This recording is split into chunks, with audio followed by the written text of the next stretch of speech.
Very good. I have been in early childhood for 31 years, all my career, many different ways. I've spoken many different times and many different things about this business. First off, there's some things that I'm kind of changed my speech. Childcare counts does make me liable to talk about staff wages that I've increased them.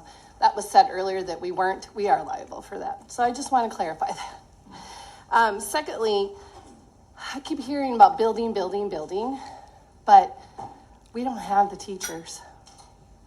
You can build these beautiful places. We don't have the teachers. We have small profit margins because I have to pay my staff. I want to say I'm at about 70% to 75% of my income of my business goes to my staffing. I am concerned, and maybe council can tell us too, that this bill does not help me write off my costs for my employees' childcare that I offer at 100%. I don't know if that's been addressed. I did not hear that. It's all I kept hearing, outside childcare. I wanted to know, do I get that tax credit? If I do, it's about 12 cents a day per child on the dollar, not day, on the dollar per child for the costs that I will incur, or that I do already incur.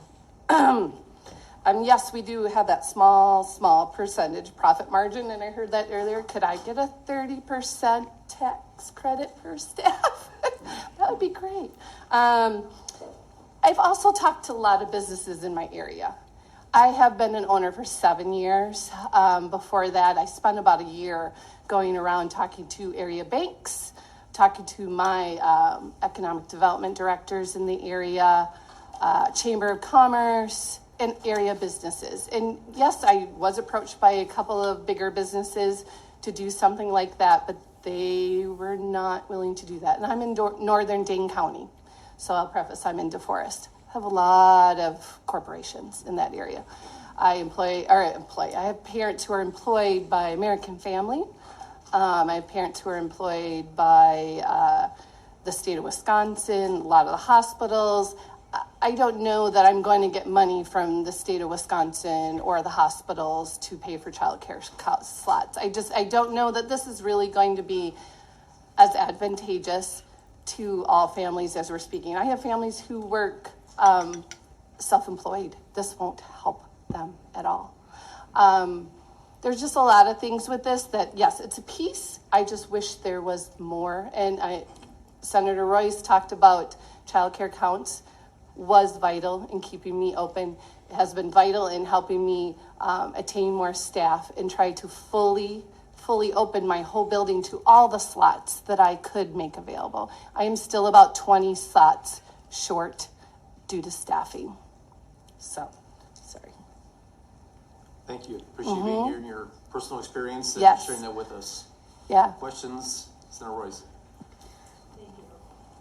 Really appreciate your being here and your advocacy. Sometimes when I hear people talk about this issue, it seems like there's a little hint of paternalism where, like, well, these poor childcare providers, maybe they know how to play with kids, but they don't really know how to manage money. Well, I heard the business model mentioned a couple times here. Right, like, maybe, do you think like maybe your Lego budget is too high? Are you? Right, I'm feeding them too much at snack. I'm following USDA guidelines. Right. And yeah, there is nowhere to wiggle out of I think this year, what I'm seeing, I have not finished my taxes, is about a 7% profit margin. 7%. I'm going to tell you, I pretty much spent that in January with some HVAC issues and my attic of my building. So I'm going to tell you that's pretty much gone. There is no wiggle room, and I get all the grants I can. I am a 4K partner, so I get extra monies for that. I do birth to 3, so I get some fundings for families that have special needs children in my building. I am part of Childcare Aware, so I want to support my military families as much as I can. They get that direct benefit. That does not affect me. And of course, childcare counts has been vital. I wouldn't be here if I didn't have those because, yes, we talked about it again, about the cost. Parents couldn't afford me if I lost all those grant funding monies. I'm also the mother of a 23, almost 24-year-old and almost 27-year-old. They are married, they're with their, they can't afford children, and one's a police officer at UW La Crosse, and one is a journeyman electrician. They could barely afford housing, let alone thinking about children, and believe me, they love children. They have a mama like me who just loves to be around young children all day. They can't afford it. They don't know what they're going to do if they're, and then one of them is for sure planning not. So when we talk about these recruiting and getting people to work here when they can't afford childcare, they can't afford a house, yeah, they're not going to stay here.